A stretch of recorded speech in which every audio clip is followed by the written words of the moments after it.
Hello YouTube, welcome to our next how-to video, and this one's all about funneling. I thought we'd do a little one on how to funnel Valkyries in particular, to get them inside the base where you want without them running around the outside, and a couple of tricks and things that I've picked up. Rather than look at actual attacks, I thought I'd try and simulate a couple, so bear with me if this isn't exactly kind of what you might see in a war, but it should illustrate the point. So first of all, let's have a look at this attack on Uni's base here. So what we're going to try and do is we're going to try and get our Valkyries. The idea is we're going to try and come in that compartment there where the wizard tower and cannon are. So as you'll see, we'll drop, I'm using giants, but normally in a war you might use golems, and let's just stop it there because that's kind of what I see often in terms of where people deploy their wizards, is that they drop them in behind the tank, whether it's a golem or some wizards. And that's good for some kinds of funnelings, but it's not so good for funneling Valkyries.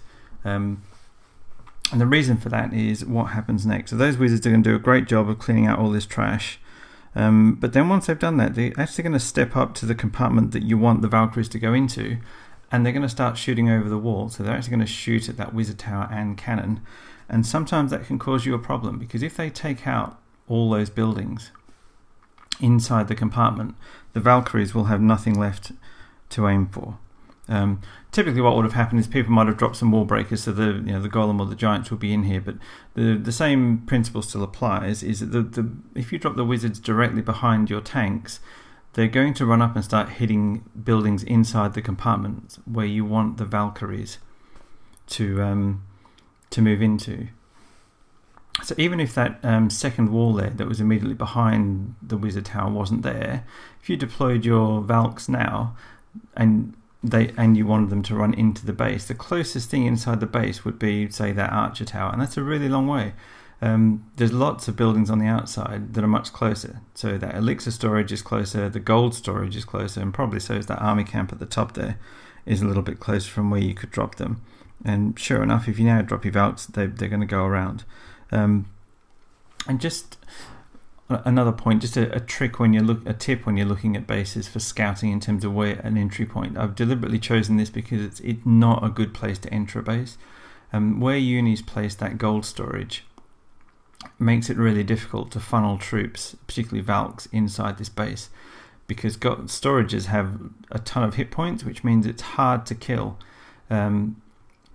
before you deploy the rest of your troops. So chances are that gold storage is going to hang around after the rest of the funneling's done, as it did here, because I think a mortar took out the wizards, which means it's still there as a distraction to your troops, and that's exactly what happens in this little mini replay. So we'll skip that one, and let's see how else you might do that, if I get the right replay here, to get them into that compartment. We've just talked about how this isn't a brilliant compartment to funnel your Valks into, but okay, so let's see. We've still dropped the tanks, the giants in the same place.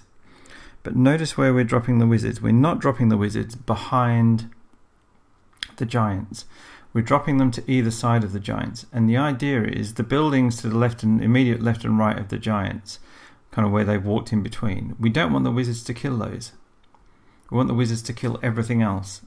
And the idea behind that is when you drop your Valkyries, as you know, Valkyries like to run to the nearest thing and take it out. It gives your Valkyries something to run towards. So it actually leaves them a little bit of a trail of crumbs to move into the compartment where you want them to go. So these wizards are going to take out everything, hopefully, except for those two buildings. As it turns out, they are actually going to take out the buildings that I didn't want. But here you get the point. But even with that gold storage just proves how difficult it is. But we've taken out enough that they are still eventually going to beat their way into the base. So hopefully that's kind of showed some of the principles. But let's take a look at a couple that show it even better. So here we've got loads of trash around the outside of the base, and I've chosen a particularly difficult place to funnel troops on any base is a corner. But let's just have a look, because I see quite a few people trying to funnel Valks into a corner. So again, we've dropped our tanks down, we've dropped a bunch of wizards, so this is kind of how not to do it, taking out all the buildings behind the troops. And then when you drop your Valkyries, lo and behold, there's still buildings nearby, so they're going to run around. Okay, so let's check out how do you get them into a corner. Okay, so there's two things to note here. Look at where the giants are being deployed. This is part of the reason why sometimes giants are more flexible than golems, but this would still work with a golem. You could drop it kind of where the lower group of giants are, and the archer tower would still lock onto it. But the idea here is that we want to distract enough defenses so that, look at where we're deploying the wizards. We're deploying them miles away from the corner that we want the Valks to go into. And that's basically going to break this. Think of all these buildings on the outside of the base as like a ring that's going to distract your Valks and make them run from one building to the next. So what you have to do is you have to break that ring somewhere, and you have to break it to either side of where you want the Valkyries to actually go into the base. That's why we're deploying these wizards so far away from the corner where we want. But you'll see what happens here is those two buildings that we left acted as a crumb trail for the Valkyries, and once they've killed them, there's nothing nearby. They've only got one place left to go, and that's inside this base. Okay, so the other benefit of not dropping your wizards to kind of immediately behind your tanks is that they, more often than not, they won't be going in and killing buildings in the compartment where you want them to enter. So that's two benefits of deploying your wizards slightly more spread out. It does mean that you might have to deploy your tanks a bit further spread out as well, but whether that's a golem and maybe just one or two giants, or whether it's two golems if you're taking two golems, whatever works for you. The other thing I've done here is, you see I've dropped a jump spell already.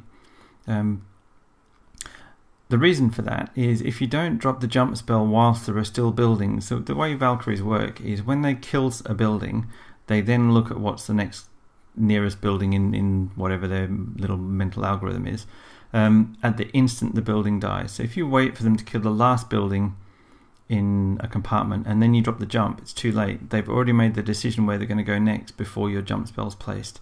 So if you want them to act on the jump spell, you have to place it before they've killed the last building. So a good time to do that is the moment they enter the compartment where you want, give them a jump spell that gives them a route out again. It's not relevant to this attack, but they do actually take the jump spell in towards the Inferno Tower. Let's look at one more example. And again, this time I think we're coming in on a flat side. No. Is this just the replay that we've just watched? Possibly. I think it might be. But yeah, it is. Okay. But you see, the one of the nice things about this, and you'll see it from here, is the Valkyries are strong enough to beat through a wall without wall breakers, which is quite nice. And one more, I think. Yeah, okay. So this time we're aiming to come in on the flat section. So the goal here is to enter the compartment where the mortar and cannon and DE storage is, a DE pump, sorry. And you see when we started the raid, we dropped just one giant on either side of that, and the whole purpose of that giant was to act as a shield for the wizards that we dropped, because you'll see here, sorry I didn't get the pause, but you'll see this is what the funnel looks like. You'll see we've taken out the buildings either side of where we want the Valkyries to run into. We've left a couple of buildings for them to run towards. That gives you a couple of benefits. It moves them closer to the base. You see we're having to drop the Valks quite a long way away from the wall that we want them to run in through. And the reason for that is because of all the buildings on the outside. But it means that in their head they've got quite a long way to run to move towards the wall where I want them to go. Leaving a couple of buildings gets them to move closer to the wall, and it encourages them to move, keep going into the wall and then push through it. So we'll see that's exactly what happens here. They take out 1, 2, and then the next closest thing in their head is to beat through this wall, and bingo, we're away. Okay, let's try that again. in theory, I see, I did 3 on myself. Just once more, in case you didn't quite catch that initial deployment, we'll try and pause and talk about it. So, okay, that first giant, his job is to help shield those 2 wizards whilst they take out those 2 buildings. This giant's job is to take out these 2 buildings here, and you'll see we just enough to get the job done. The nice thing about this is it only takes 4 wizards to make a funnel. You don't need a ton of wizards. If you've got a storage, you might need more. Anyway, I won't belabor the point too much, but hopefully that's given you a few tips and tricks. If you wanted to do this with golems, if you were taking 2 golems into this base, you could do the same thing. You might spread your golems out rather than just drop 2 golems. You might drop one, say, on the corner where the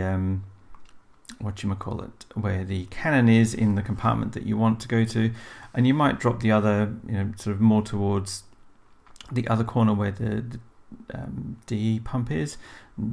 That golem might move off towards the archer tower to the left instead. But even so, once the Valks have broken in, it would reroute. If you're worried about that, you might drop it more centrally and still maybe take it 1 giant to help build the funnel. But the point is, just leave your Valks a little bit of a breadcrumb. It means you won't need to worry about wall breakers, and we all know how scary those things are to rely on. Also means you don't need a jump spell to get into the base, so you're going to give yourself more spells. Hopefully that's helped you guys. Hope it's a bit of use. A similar principle can apply to other troops. I use this to help funnel a P.E.K.K.A. into bases when I'm raiding as well. Works well. I've only dropped giants here, but you see in the army comp that I've used, I have brought 4 healers. There's no reason why you wouldn't drop your giants down and then stick a healer or 2 on them just to keep them all alive. And the nice thing about that is once the Valks have gone into the base, the healers would switch targets and they'd actually start healing the Valks, so that would be kind of cool too. Anyway, hope that's all on this video. Keep it hopefully short and sweet and to the point. Hope it helps you in a couple of your own raids, and look forward to seeing Valks funneling into the center of bases on War Recaps. In the meantime, clash on.